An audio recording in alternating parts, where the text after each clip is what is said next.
Hey guys, what's up? It's Dredrick, and for those of you that don't know, recently the WCG, or World Cyber Games qualifiers, have been taking place around the globe.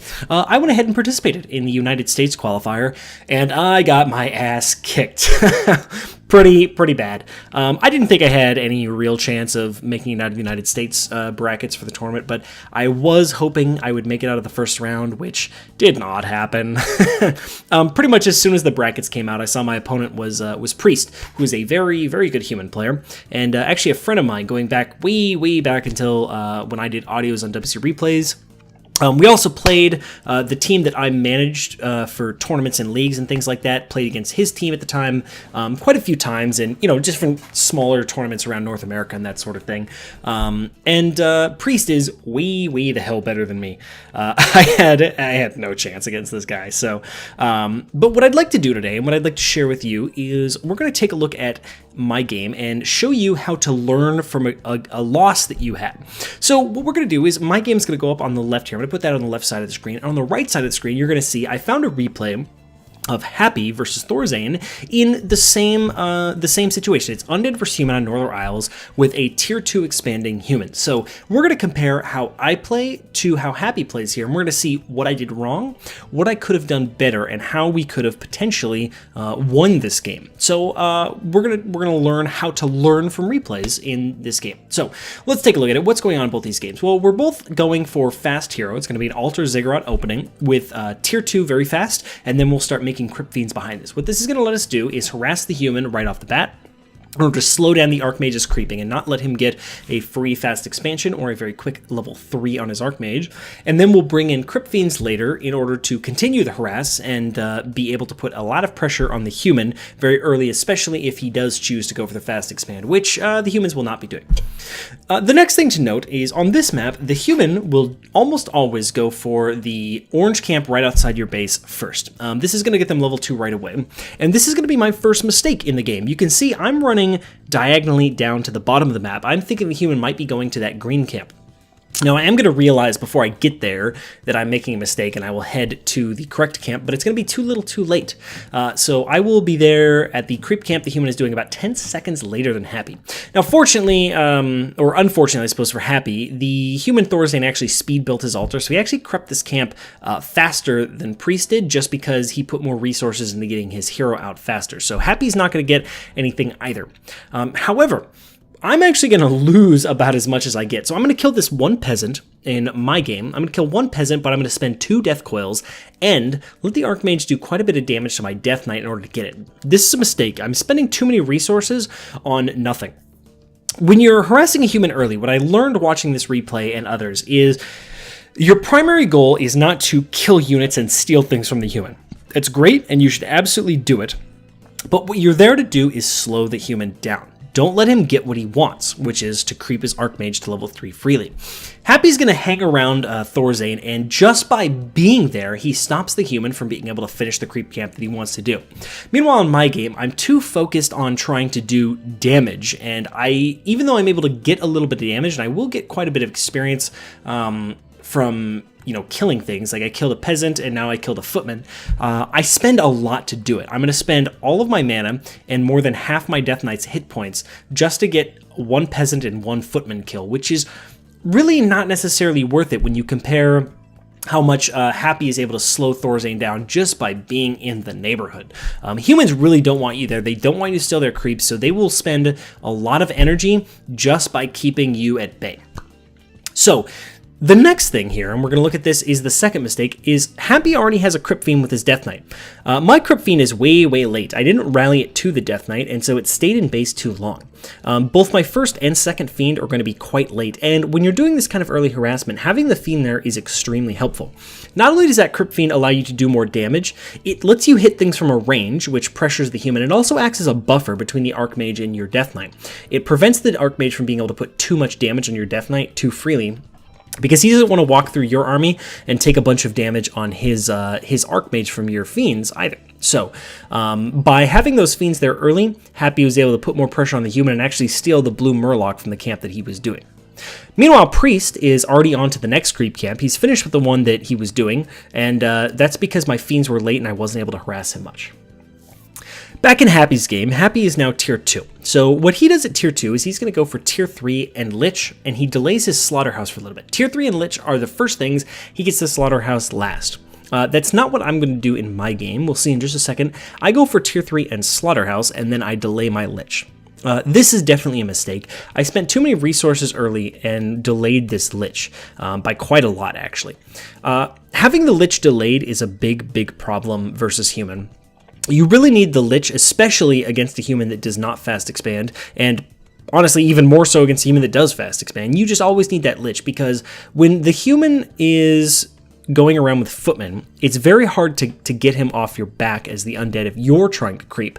However, when the Lich is out, all of a sudden you now have the ability to control space on the map. So there's a window as undead when the Lich first comes out where you have a lot of map control against human, and you can do a lot of things with it. So what we're going to see with Happy is he's going to use this map control in a very interesting way. He's going to take this Lich and just a couple fiends, and he's going to aggressively try to steal a creep in the middle of the map. He's going to go and take his army to the shop, the goblin shop, and he's going to steal the big creep in the middle of the map. Meanwhile, back on my end of things, I'm taking my army and I'm creeping the orange near my base. I ran out of steam on my harass, so I needed to back up, and I decided to go for level 2 on the Death Knight by getting this camp. It does mean I get more experience than Happy, however, it's going to come back to punish me later, as you'll sort of see. Happy takes the big creep in the middle of the map, and then he's going to go ahead and hightail it back out of here and get back to his base. Now, the reason this is better is because there's a certain point of time here very soon where the human player is going to get his Mountain King out, and his army is going to be much more powerful in a straight-up fight than the undead. This means that he has map control, and he can go in the middle of the map and take all of the creeps that he wants, which is going to happen more or less in both games. However, because Happy went and stole a big creep from the middle of the map, that means that the experience from that creep and the item that it dropped, which could potentially be very powerful, is now stolen from the human player and given to him. So even though he sacrifices a little experience and he delays his own hero levels, he's able to use that to get more, to take away from the human's advantage that he's going to get in the mid-game with the map control he has from his tier 2. Now, back in my game, we can see I'm doing some creeping still very carefully around my base, but Priest brings his army over here with the Mountain King, and just like I was talking about how the human has map control, now that this Mountain King is out, he catches me creeping, and he busts me up really good here. He gets 2 Crypt Fiends, he's going to Stormbolt the second one now, and boom, 2 Fiends taken away, and I have to run back to my base.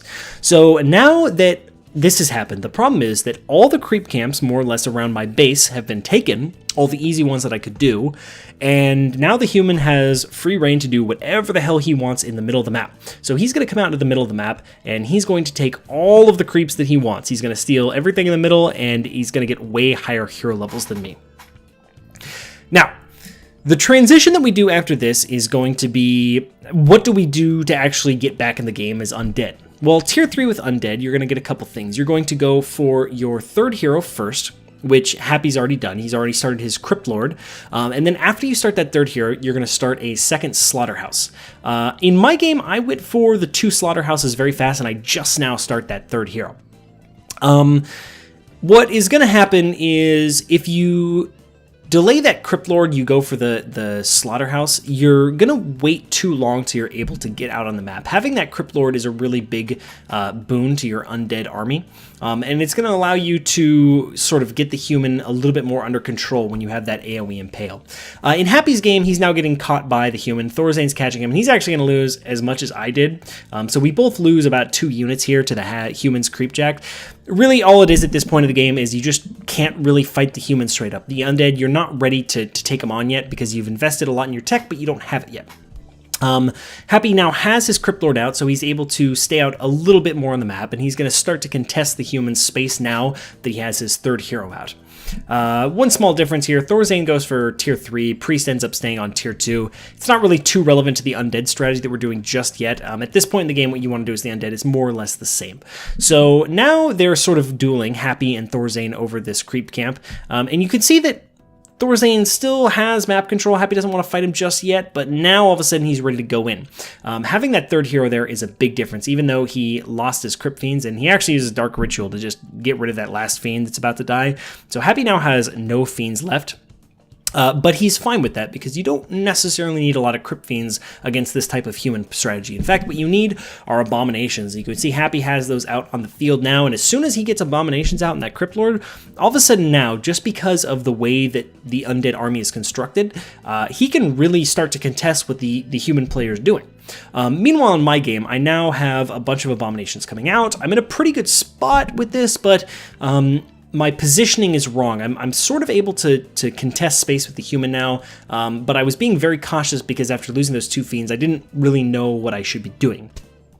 Priest does have a much bigger army than Thorzane did in this situation, and so it's going to be a little harder for me to fight him straight up than in the Happy Thorzane game, but the bottom line is still the same. At this point in the game now, as the Undead, you sort of are finally online. You have the things that you need, and the human has their expansion up.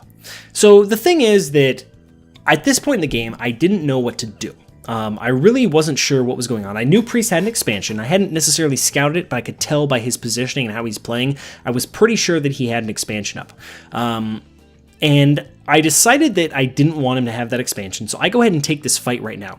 Meanwhile, in the other game, Happy is taking a fight with Thorzane, but he's taking it in a very different spot, which is very important.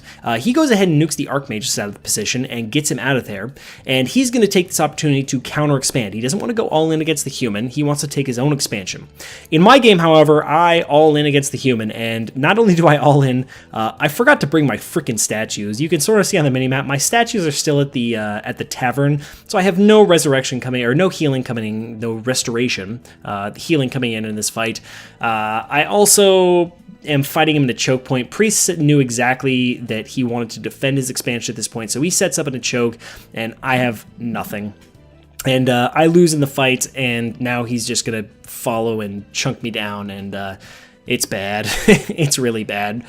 So really at this point in the game, I was still fine. I didn't need to take that fight. All I needed to do was go back and expand, and I would have been okay. But it's not what happened. I got nervous and a lack of experience, and because I didn't understand what was happening in the game, I went for an attack that was doomed to fail. Meanwhile, in Happy's game, he's doing just fine. He's sitting at 50 food, and he's getting ready to go ahead and counter expand, and he's going to be set up just fine going into the late game here. So that's pretty much it. Really, to recap, what we learned in this one, what I learned watching this one was that my opening wasn't very strong. The way that I was harassing the human with my Death Knight was not effective, or not effective as it could have been. And then at Tier 2, I learned that it was important to control the space in the middle of the map when the Lich comes out. Get the Lich out fast so you can control that space, and then be more active on the map while you can, because once the human does get their power spike, you'll need to back up a little bit. So it's better to save some of those creep camps near your base for when you need to be careful and you need to be more protective of your positioning. And then finally, at Tier 3, I learned how to deal with a stronger human army, not by throwing yourself at it when you're not ready to fight, but by playing a little more cautiously in order to pick your battleground. If I'd had a better battleground to fight in and I'd had my statues in better positioning, I might have been okay there. But because I got nervous and I chose to fight in a spot that was not good, I basically walked into a fight that I had no chance in. So those are kind of the key principles I looked at this. And this is what I recommend that you guys do if you end up in a game like this where it felt like there were a couple points that I had no answer to what was happening in the game. Specifically right around Tier 2, when I knew Priest was out in the field with the Mountain King, it felt like, what the hell is going on? What do I do right now? Like, there's nothing I can do on the map. And I didn't have the perspective to understand why that was. So if you ever get into a game and you feel like just nothing's going right, save the replay, go back afterwards, watch the replay, and compare it to a pro game on the same map. Try to find a game that's on the same type of situation. Go to warcraft3.info. It's a great website for it, and that will really help point you in the right direction. Alternatively, if you ever really just don't understand what's going on, try to ask for help. There's a lot of really knowledgeable players, whether they be Undead or another race out there, that can tell you or at least give you an idea of where you need to be looking. I know when I get stuck, I'll go talk to Night End or Side when they're streaming. Those guys are really awesome and really willing to kind of help people out, figure things out in the game. I try not to pester them too much, but I think I probably do ask a few too many questions. But it's important, you want to ask for help. For anyone else out there, if you want to talk to me about it, then I'm always up for some Undead chat on the Warcraft 3 Gym Discord. So hit people up in the Undead channel there, and there's a lot of people that are willing to sort of talk about Undead and try and figure things out. And same thing with other races. There's a lot of players for other races that are very active on the Discord or on Twitch and willing to help you guys out with those kinds of problems. So that's pretty much what this video was about. Taking a bad game and turning it into a learning experience. So hopefully you appreciated this. Hope you learned something about it. And I will be back soon with another game. I do have a couple other videos lined up that I'm going to be doing. So expect another one sometime this week. And I look forward to seeing you guys all back for that one. So I'll see you next time.